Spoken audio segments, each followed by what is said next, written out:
The vibration of change. That magical place where life shifts from struggle to ease, from stagnation to forward movement, from old ways of being to new ways of becoming. Yes, it can seem rather elusive to get there, but when you are in it, you feel it down to your very core, and it can positively affect everything in your life, from your relationships to your health and well-being, from your career path to your abundance, from the quality of your inner connection to the fullness of your self-expression.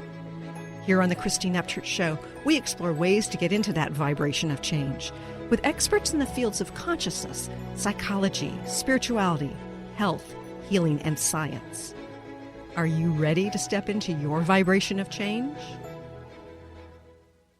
Hello, everybody. Welcome. You might be listening live here on 1150 AM KKNW in the Seattle area, or on transformationtalkradio.com from around the world, or perhaps on Facebook Live on my professional page, or after the fact on one of the dozens of podcasts it sends up. But wherever and whenever you're joining us from today, we're grateful you're here. And I think that you're going to be grateful you're joining us here too, because we are going to be talking about a subject in a slightly different way, in a transformational way, in a different way than we've talked about it before. But before I get into what that is, I want to say hello to the people behind the technology. Mr. Benny Mathers at KKNW. Hey, Benny. Hi, Christine. I remember the olden days when I used to do this across the counter from you. Well, we still are. It's just a virtual counter. I think we're still within range. I think you're, when you were in the studio, we're about 3-4 feet away, and I'm now looking at a screen about 3-4 feet away. There we go. It all still works out. Same old, I guess. You got it. And Olivia, thank you for doing what you're doing at the TTR end. Of course. You know, we've talked about creativity here before on the, oh my goodness, I don't know how many shows we've done at this point, probably 400. But we're going to be talking about it in a different way. And I'm really excited about our guest today. He's been here before a couple of times, Jacob Nordby. He is a writer, a creative coach, and he's the teacher of this popular online course called Creative Boot Camp, which I love that name. He's the author of a wonderful book called Blessed Are the Weird, a manifesto for creatives. And he's the founder of the Blessed Are the Weird Facebook community page, which has over 100,000 engaged followers. And he has a new book out too. It's called The Creative Cure. And we're going to talk to him about why creativity is going to help us with not only our own transformation, but the revolution of our planet. I'd like to welcome our guest today, Jacob Nordby. Hey, Jacob. Hey, Christine. I'm so happy to be back. Nice to have you here. And I think this is the first time we've done a face-to-face during the interview. It's always been audio. So we've had a little evolution and revolution of the show, too. Yeah, it's funny. Over the last year, I've had to get comfortable. I'd never wanted to ever go on Skype or anything before. And now that's okay, you know? Right. Well, you know, I've been doing audio interviews since probably 2004. And I remember the first time I had a television interview, you know, it was like all the stress of I felt like my throat was tightening and my palms were sweating. And now it's still, there's a level of stress that's not there with audio, but it's really nice to be able to see guests face to face. Yeah. Okay. So I'm really curious about why you personally have focused on creativity as a cure. Wow. An interesting question. You know, I had this book written in 2018 and then was led into, and I wasn't quite happy with the first, I think that was the third or fourth draft, Christine. Something didn't feel like it had connected the dots yet. And during that winter, I was led down a path of real insight and healing in my own personal trauma history. And I felt like my deadline for rewriting the draft was looming, and I just knew that something important was happening there. And so I let myself go deeply into that for the next month and a half. And I didn't know that it would be a month and a half, just knew that I had to go there. I had read The Deepest Well and Body Keeps the Score and had my eyes really opened to some connection that had been damaged in my own life. And I'd been writing books and teaching for all these years. And so it was really a humbling experience to go into that. And as I came through that and developed some of the practices that are in this new book for myself, though, this light went on for me. Oh, we don't need to get more creative. What's inside our true inner self is already completely formed. It's whole, it's vibrant.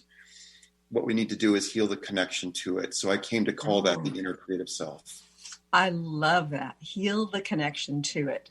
Because, most of us, when we think back to when we were little, 3, 4, 5, yes, we're very creative.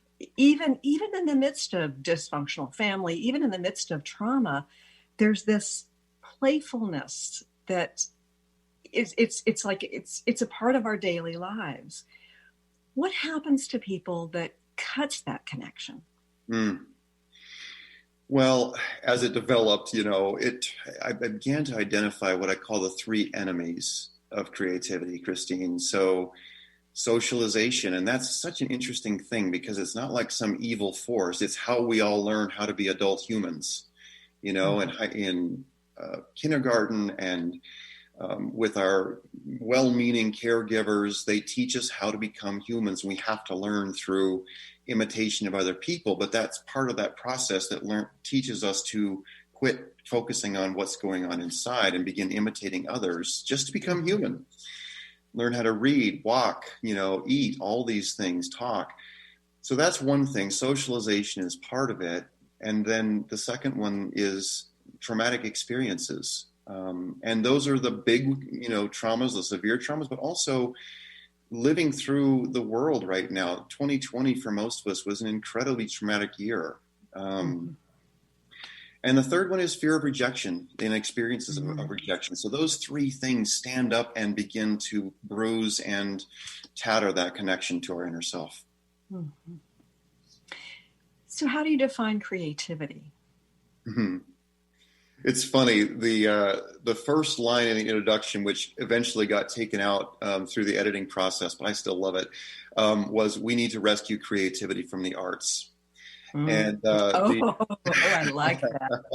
The editors decided to soften that up a bit, but I say that, and then I followed up right away. And it's like, not that artists and inventors and geniuses don't get to have it, but we need to take it back for everyone. It's not just for people we see as artists. So I've come to really see creativity as the essential energy of life itself. It is the spark. Yeah. Okay, so when people think about creativity, they think in terms of the arts. Like, some people say, oh, I just can't write, or I can't draw, or, I can't whatever that we think of as a version of art. So what is it besides those things that's creativity?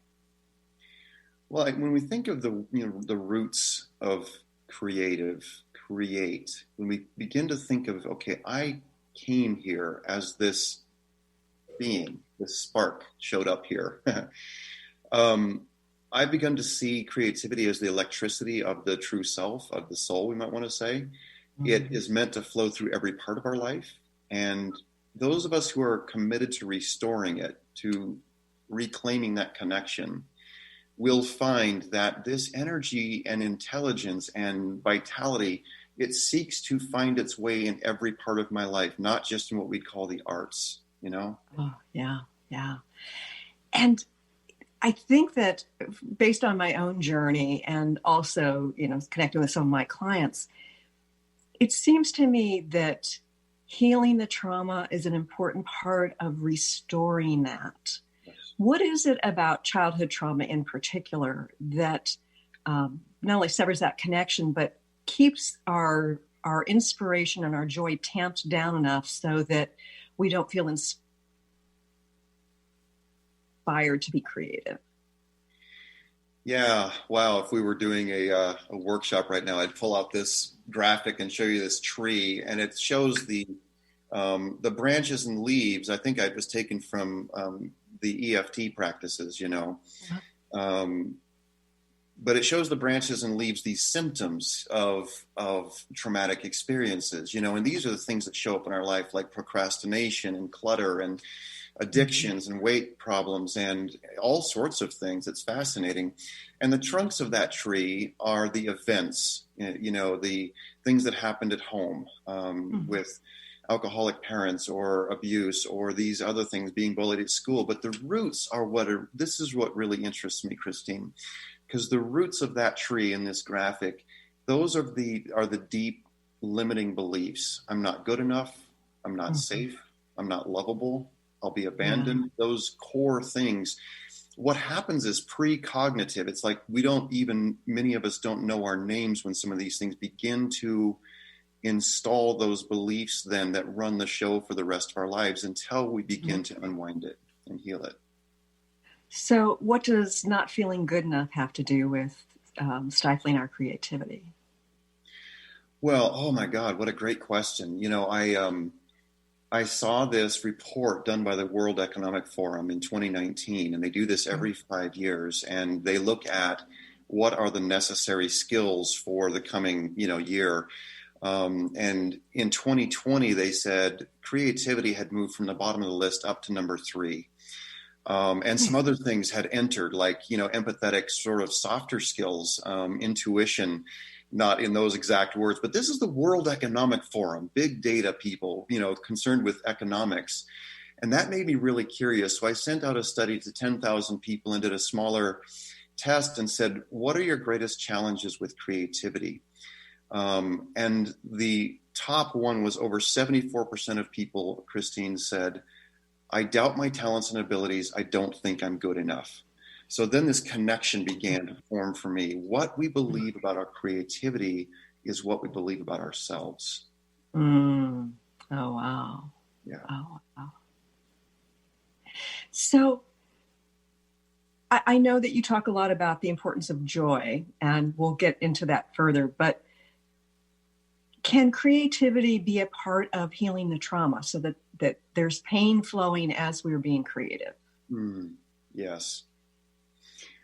I've had the opportunity to work with some amazing art therapists and people who are involved in movement and, yoga, but also dance, and really sort of primitive forms of expression.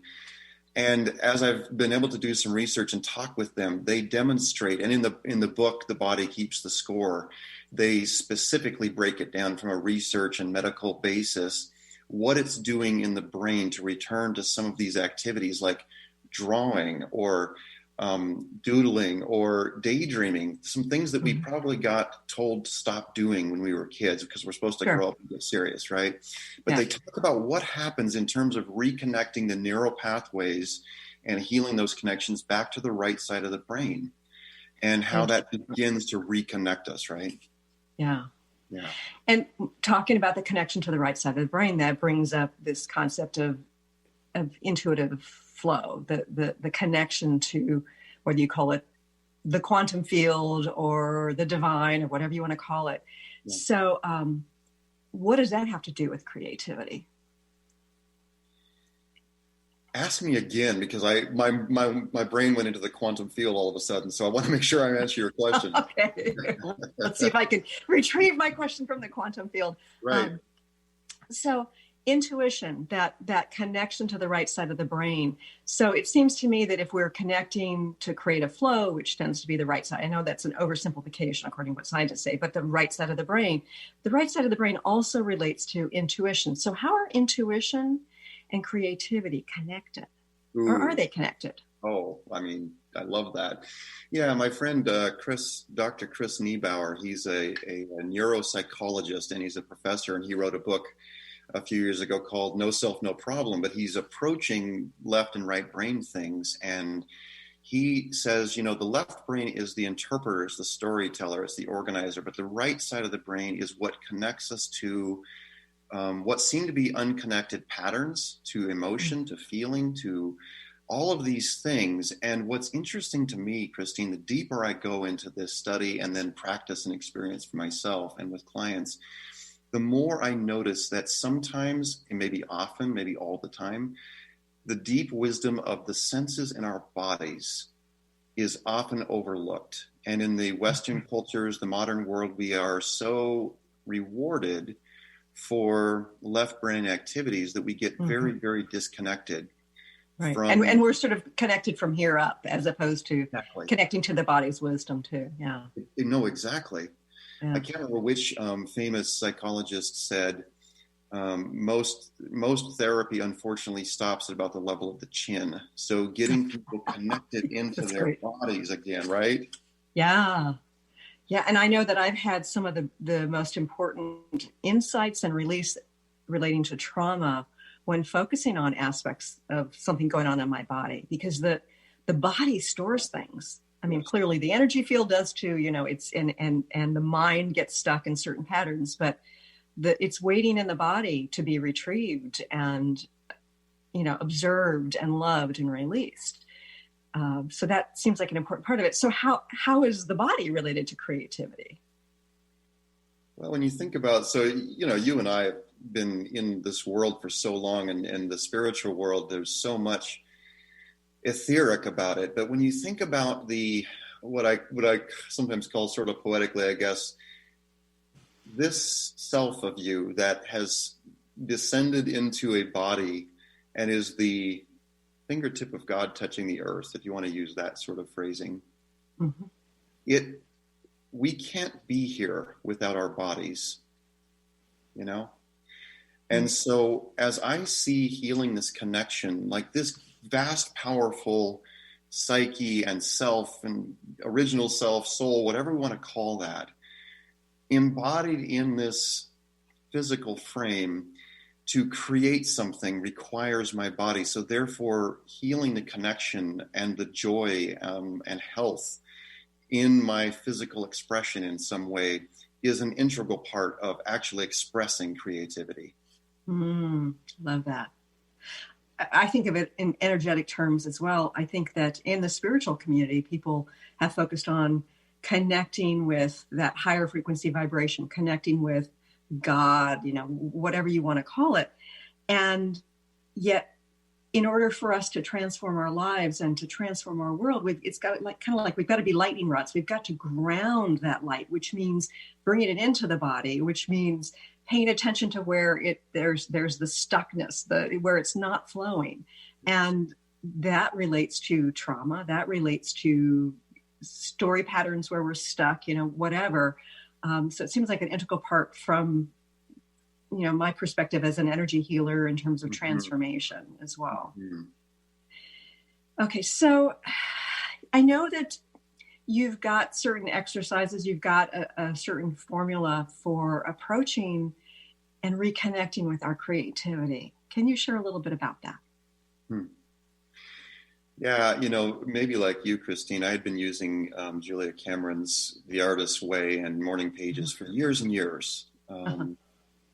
She's great. Yeah. Yeah, and such a dear friend now, and what a pleasure that is. But during that period of time I told you about in the winter of 2019, I felt intuitively that I really needed to reconnect to a meditative practice. And I had been doing it, but something deeper needed to happen.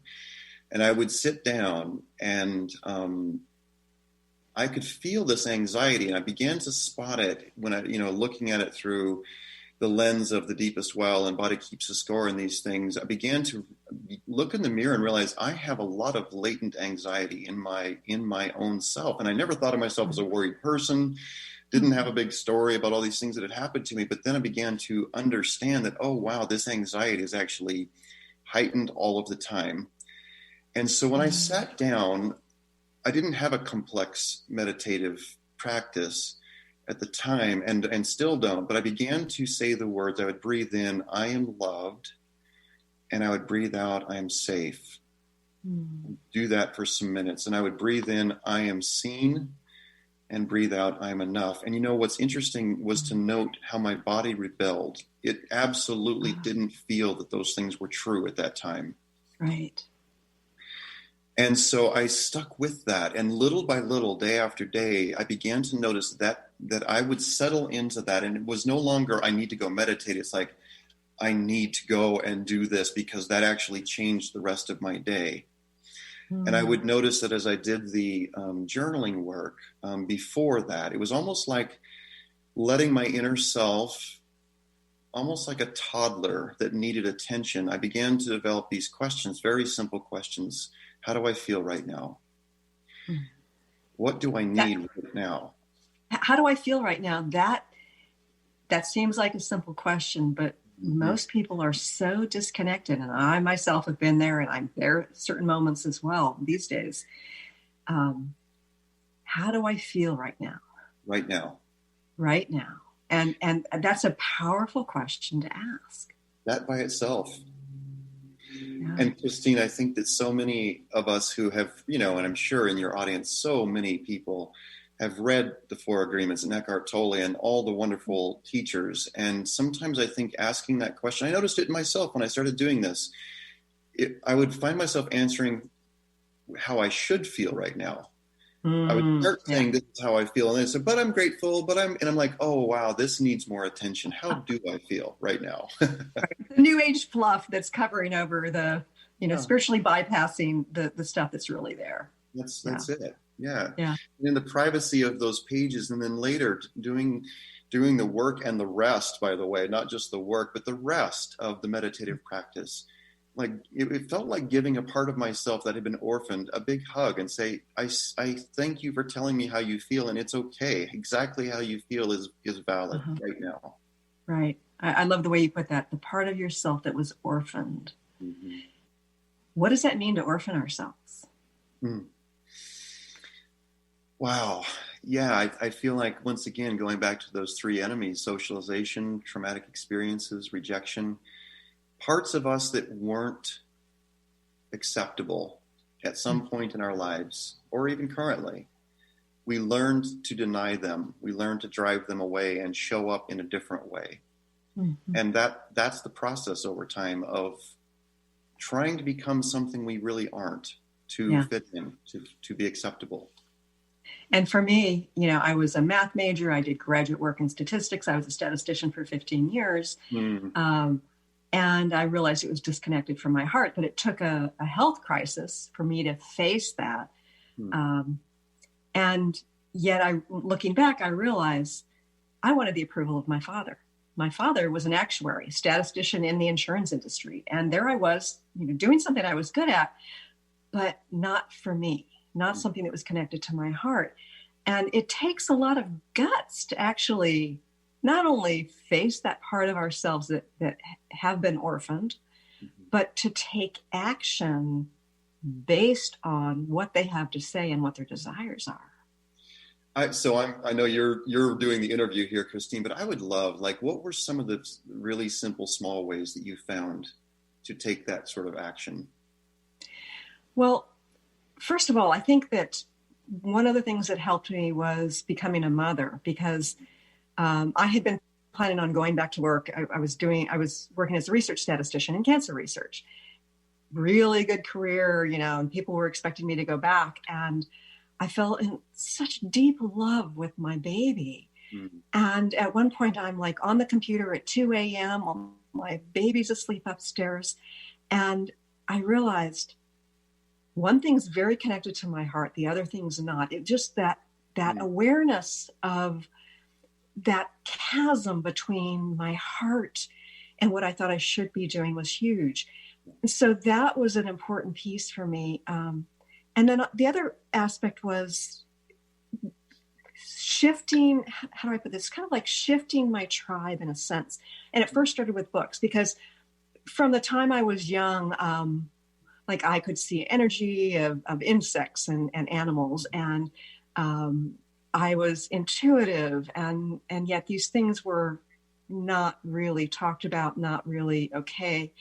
And then when I faced cancer and I ended up healing myself without any medical treatment, it was it opened me up to searching for a new tribe, because I found that through books and through seminars, finding a different sort of tribe to support me meant that I didn't have to be alone. That part of myself that had been orphaned was really very acceptable, and it could thrive within the environment of a new tribe.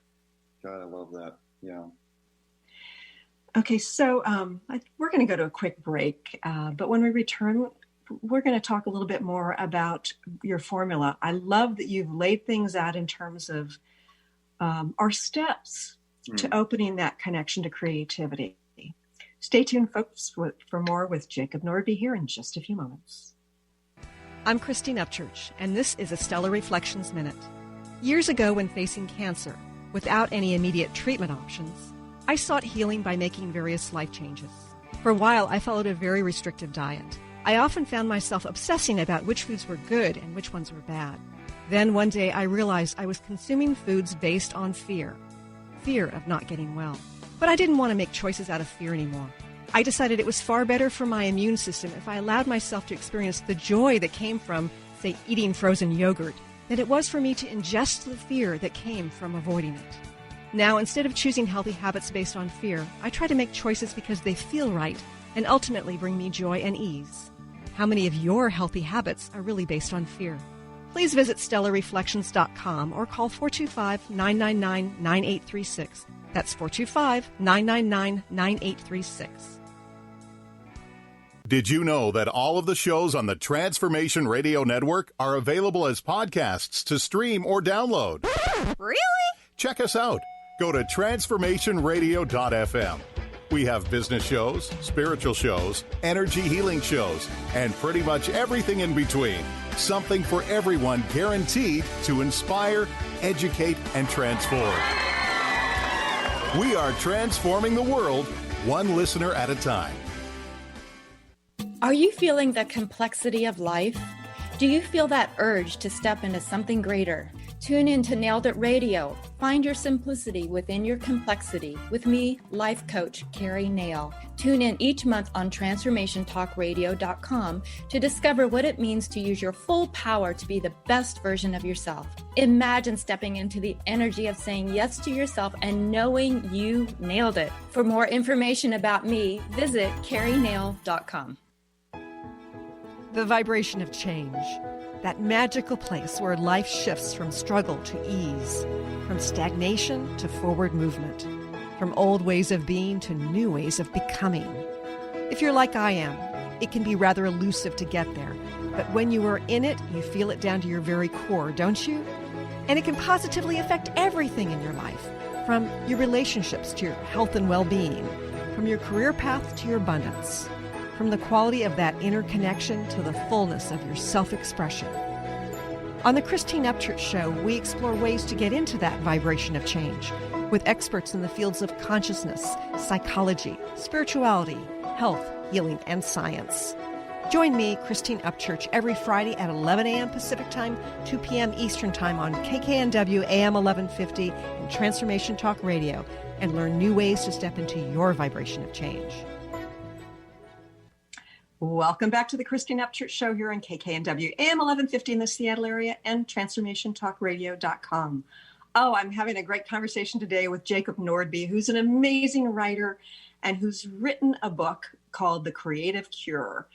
Jacob, you have a physical copy of the book there. I know it hasn't officially been released yet.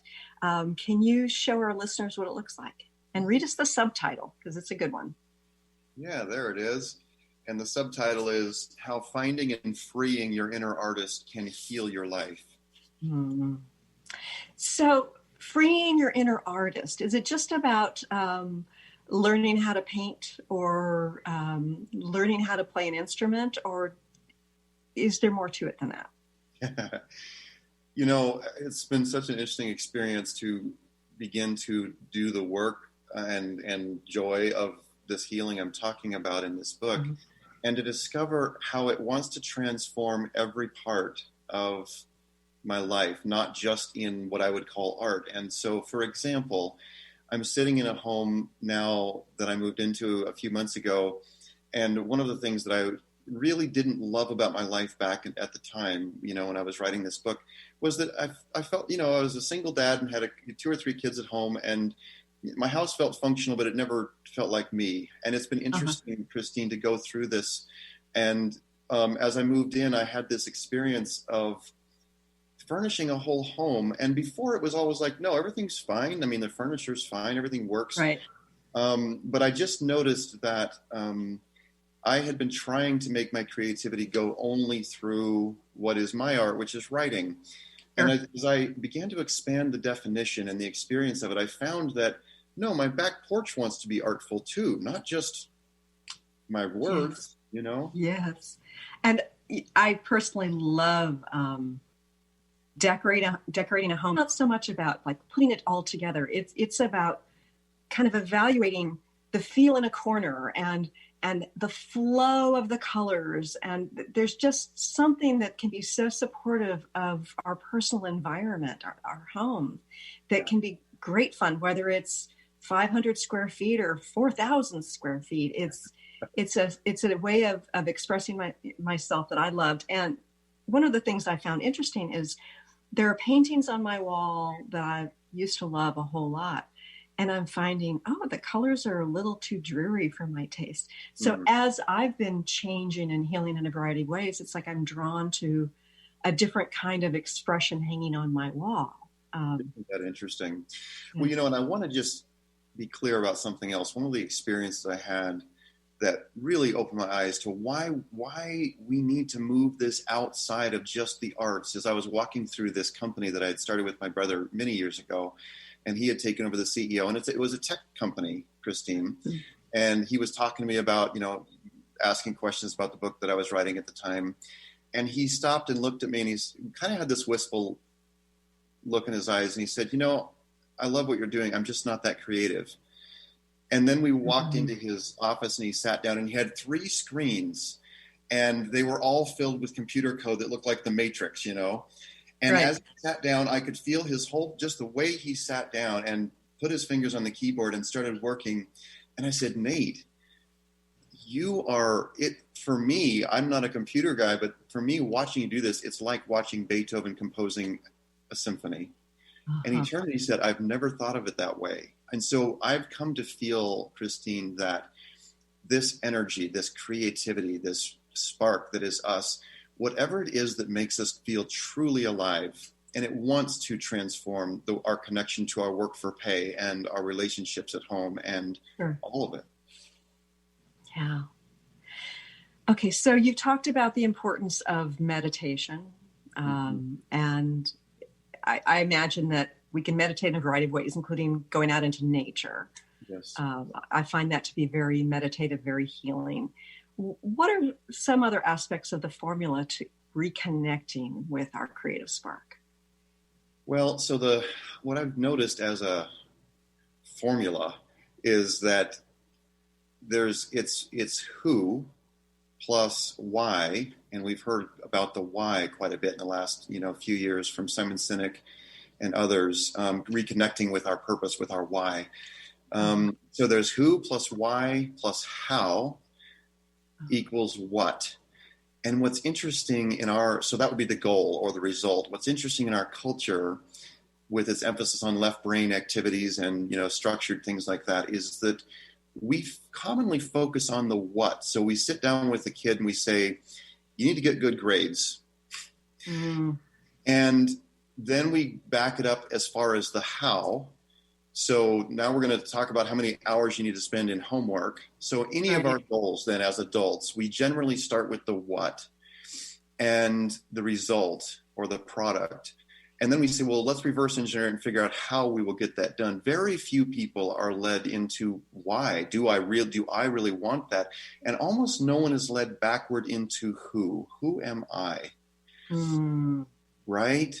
Yeah. So we find ourselves like I did at age 34 with several enterprises and a big house and a great big office and all of these markers of success and wondering why it all felt hollow. Because I was focused on the what. I had picked or accepted the goal of $10 million as being the important thing. And I really hadn't ever asked myself, who am I in this work that I'm doing? Do I care about it? Is it aligned at all? So alignment has become such an important feature. And I find that when we line those things all up, the creative expression, the product of our life, of what we are giving ourselves to, it becomes so full of joy. It becomes like everything. Then the meal that I cook can be filled with one of my life purposes, not just this book I'm writing. Yeah. And one of the things I love about this concept of bringing creativity sort of out of the arts is that it also, I think, relates to the wonder that we can experience as we're going about life. You know, it could be the little flowers we're finding on a trail as we're hiking, or just looking at the way the shadow is created as the sun comes through and hits an object. It's about curiosity and awareness and being in the present moment, right? Which seems so important too. Well, and it's funny to hear something like being in the present moment, you know, and again, I'm sure so many of your listeners, you know, we've read the books, and the idea of being present is important, and we all have that on our checklist. Mm-hmm. Sure. But learning to actually come into this present moment and learning to feel safe in it, and learning the wisdom and the intuitive hits that happen when we actually learn how to do it, rather than feel like I need to be present. Let me just be present and notice how I see my world, my own world right here through new eyes, you know? Right. Yeah. And as you were saying that, I could feel sensations in my body. I saw the visuals here. I saw certain things in my imagination. It's, the present moment is probably pretty essential for any kind of creative expression, right? Well, and you know, the books and all the wonderful research on flow, the flow state, how to reach it. Yes, it's like this interesting balancing point. And what I've come to find out is that anxiety, much of which is latent in our experience of the world now, there's just a lot of underlying anxiety for all of us. And no matter if we meditate and do all the right, you know, things, it's there. And also it's cooked into our nervous systems because of those experiences we talked about earlier. Yeah. And so learning to have a practice, Christine, a daily practice of returning to safety. And there's this wonderful chart that I use a lot in my workshops and client work that shows the polyvagal curve of, you know, coming out of the green zone, which is where all that wisdom and simplicity and social connection and all of it's the green is the holy grail of spirituality and self-help, really, is the green zone. Sure. And so learning how to get there, and there is a lot of processes, you know, meditations and complex things that happen, but learning how to go there on a daily basis, that to me has become this sort of secret formula. And what happens there doesn't necessarily, it's like going and being quiet or taking a really, you know, calming walk or even a bath or something. The anxious mind wants to say, you're not doing enough. This is not going to get the rest of this stuff done. What's fascinating is that is actual magic, to go and relax into that moment on purpose and say, this is where I am. So it doesn't take a complicated mantra, I'm finding. And I think that not only does that bring us into the present moment, but it's also, we're telling ourselves that we deserve it. Yes. And I think that, you know, I'm a recovering perfectionist in certain ways. Some ways I'm terrible at things and I'm okay with it, but other ways I'm definitely still have some perfectionism. Yeah. But if we're looking for approval by what we're doing, through what we're doing, then that time that we're setting aside for ourselves, or those moments that we're taking, it's kind of a rebellious thing to do, right? Wow. Yes, it is. Yeah. And that kind of rebellion, I think, is important. I mean, I believe in all sorts of rebellion. That's why I'm writing about spiritualness right now. But we get stuck in societal stories, and we get stuck in our own story within the context of the framework of what we've been taught. And I know you talk about how exploring our stories is an important part of opening that connection. Why is that? Well, it's interesting how the story is formed and how that becomes rooted in the identity. This is who I am. And learning how to question, is that true? So this person, and that's part of the process. I have this I began to understand, and it took years and years, Christine, of working with clients and then really testing it on myself as a guinea pig. I began to see this pattern emerge of self-discovery. Who am I? Mm-hmm. Who am I really? And self-discovery leads to self-acceptance a little bit at a time. The more that I let myself find out who I am, not who I've been told that I am, right? But who is this interesting creature in here? The more I find that, the more I see that in a mirror, and I use things like Myers-Briggs and Enneagram and the Strengths Finder and various things, systems like that to begin to form a mirror. And I find that people and myself, there's this relaxation. It's like, oh, I'm not broken. That is who I am. Oh, this is how I've been trying to adapt in a world or in a family or in a society, in whatever case, or at my work. And if I let myself rebel just a little bit privately where it's safe in my own space, maybe that can, and then I find out that fosters self-acceptance. Oh, I actually really love this person. And for me, that's like clearing out the lungs and allowing creative expression to happen naturally. Because I feel that as we accept who we really are, creative expression should be and is as natural as breathing. Oh, I love that. I love that. You talk a lot about the importance of journaling. Mm-hmm. What kind of journaling practice do you recommend and why? Well, my own process really was found in the Artist's Way, the morning pages, and then dear friend Janet Connor's book, Writing Down Your Soul. It helped my weird psyche really connect to it in a new way, where it became this conversation and between different parts of myself on the page, and seeing it show up on paper like that. Oh. Yeah, watching. No, you're really striking a chord here for me. Conversations between different parts of yourself. Can you expand upon that? And what is that, and why is that important? Well, I love Carl Jung's work, and then running into different people who develop things upon that. Internal family systems work. That was really transformative for me when I began to meet the different parts of me in there, right. And the protector parts and the parts that have been abandoned and rejected, and then learning how to begin getting them into dialogue in myself. Yeah. God, what a relief that was. And I found parts of me that had wanted voice since I was, probably a 3 or 4 year old child, and learning to tease them out and make them feel a little bit safe in the privacy of a journal. Yeah. And I love that about the safety, because I think that for many people and for many of us just through certain stages, we think that it's something to be avoided, something to be suppressed. We need to eliminate that piece of ourselves that is causing us issues, that shadow side, like heal it and release it, where it just needs to be seen and heard in a safe way. And you just have to create a different kind of relationship between like the adult you and the wounded child, which is an oversimplification. No, but it's right. There it is. And learning to create safety for even the parts that we have seen as, oh my God, this will mess my life up if I let this one out. If I said, sometimes I'll assign that to clients, make a list of how many times during a day you say I should or I shouldn't. Or I would have said this. Just write it down. What would you have actually said in that moment? You don't have to say it to the other person.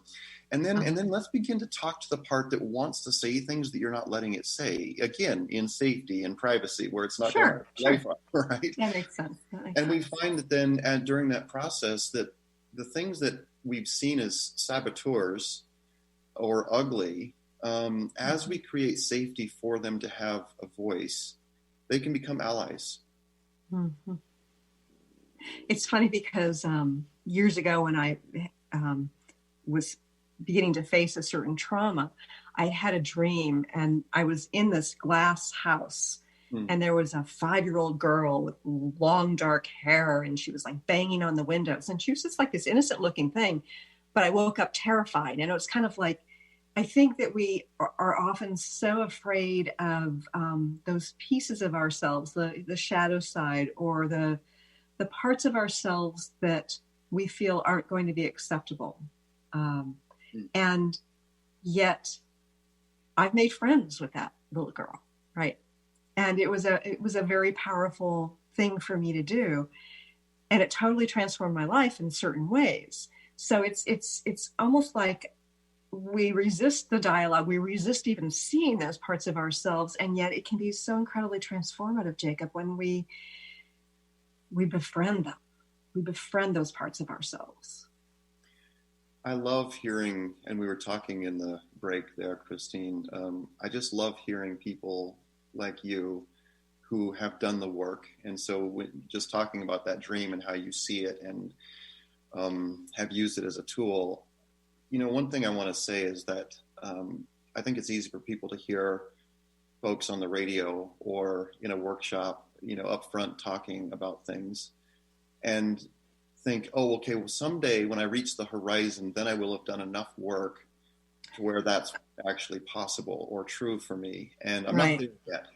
And I want to say that the only way any of this works for me is that it became a daily practice, because these voices, the psyche is vast, and these parts in there, they need daily safety and maintenance and love.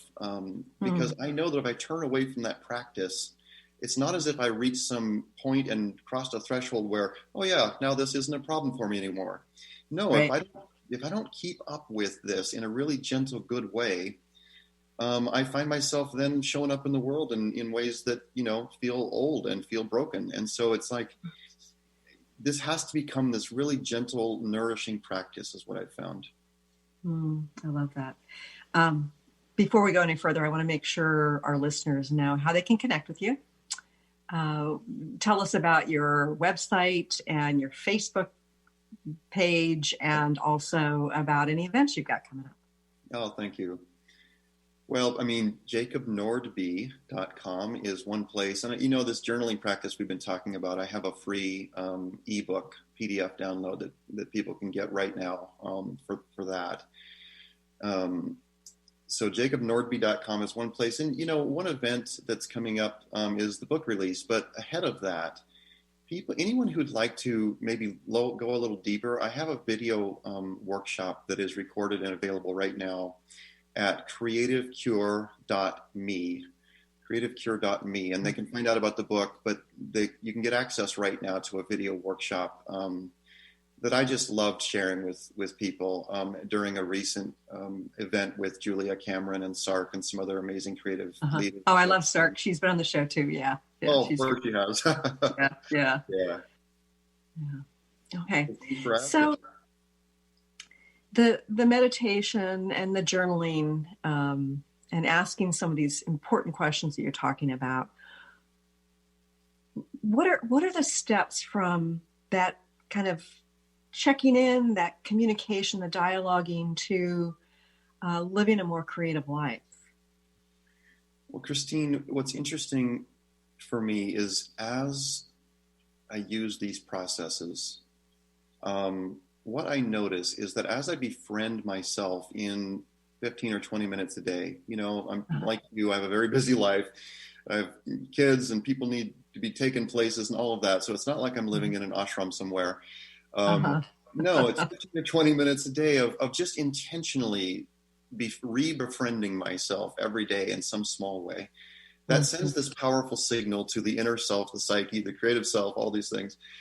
And what I find then is that, and now we're in an interesting, possibly metaphysical space where I find that the more I reconnect to that vital self, the spark, things begin changing in my outside world. And I think this goes back to some ancient teachings of as within, so without. Right. So as I answer those questions, how do I feel right now? What do I need? And then the third one we didn't talk about earlier, what would I love? Now we move into imagination. Yes. Little pictures. What would I love? How would I love to feel? I've begun noticing this fascinating, very, very powerful connection to doing that little bit of time every day and watching what I would call miracles happen in my real life. Oh, love that. And by the way, let me just say a miracle. The way that I've been able to kind of phrase this more down to earth is I feel like a miracle is something good that happens when it seems like it shouldn't, given the circumstances. Right. That's a great way to define it. Yeah. Okay. So we've got just a few minutes left. What's your advice for people who are stuck in fear? Because there are a lot of people in fear right now. Yeah. Fear, political fear, health fear. I mean, fear is rampant right now, including within what I consider to be the conscious community. How can opening up that connection to creativity help alleviate or heal that fear? I was just pausing as you were asking the question, just letting myself breathe a little bit, Christine, and that breath, I would just like to say right now in this moment, not later today or next week or sometime when you want to think about it again, right now, if you can reconnect, just breathe. You're alive. Mm-hmm. The intelligence, the wisdom, the power of life that is in you, that is that creative spark, it really does know the way through these things. The more that you reconnect to that and allow it to express in small ways around you, creating artful moments, creating connection and love, all I know is that what is within my own arm's reach is what I can do anything about in these times. That's all I can do anything about. And I find that the intelligence and the spark that brought each of us here, you, me, everyone listening here, it has the power to transform the things within our own arm's reach. And I feel that reconnecting with that health, that personal health, if I come into that more fully, then that begins to spread, like every healthy cell spreads health to the cells around it. And so I would just like to invite each of us, to me, that's the essence of living a creative life, is living in true health and bringing more health and beauty into the space of our own lives. And I feel like I'm not on a campaign to change the world. I'm on a campaign for myself to reconnect and heal relationships and my relationship with myself and with the divine in whatever way we call that. And I find that knowing more and more that is true is discovering that's enough. You're enough. You talked about healing the relationship with yourself. Is that piece key to the other relationships getting healed? I don't see how it can be separated from those things. Yeah, I wholeheartedly agree. Okay, so you've worked with a lot of people. Have you helped open them up to a creative practice that has led to shifting a career, perhaps? I loved the word coach is common. I've come to adopt the term guide for myself because I really don't feel like I'm telling them what to do, but sitting with people in intuitive space like this, helping them reconnect to their inner wisdom and their inner creativity. It's fascinating to watch people come back, a month, a year later and say, oh my God, I can't believe what's changed in my life. I finally had the courage to reconnect with my mother, and my God, that's transformed everything. Or I finally ended a marriage, or many things like that. Yeah. Sure. Yeah, that's inspirational. Jacob, it's always a joy to have a conversation with you, and I'm sure our listeners and viewers are grateful as well. But I want to thank you for being here today, and I want to thank you for showing up for yourself and showing up for others, and to inspire them, inspire us. Thank you so much, Christine. I love seeing you and hearing you, and I just want to say to everyone listening right now or later, I love you. Thank you for being here. You're enough. We need you. Yeah. Oh, that's so powerful. Yes, each of us is enough. Yeah. And I want to thank you for joining us here today. Again, his book's coming out in February, The Creative Cure, jacobnordby.com. Thanks, everybody. Thanks so much for tuning in today. If you'd like to empower yourself to step further into your vibration of change, please visit my website at christineupchurch.com, where you can learn more about my insights, upcoming events, and private sessions.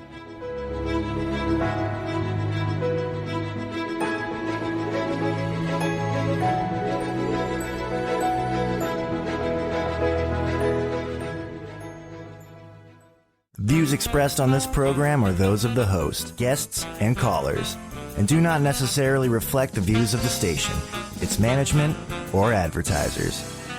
You're listening to Transformation Talk Radio.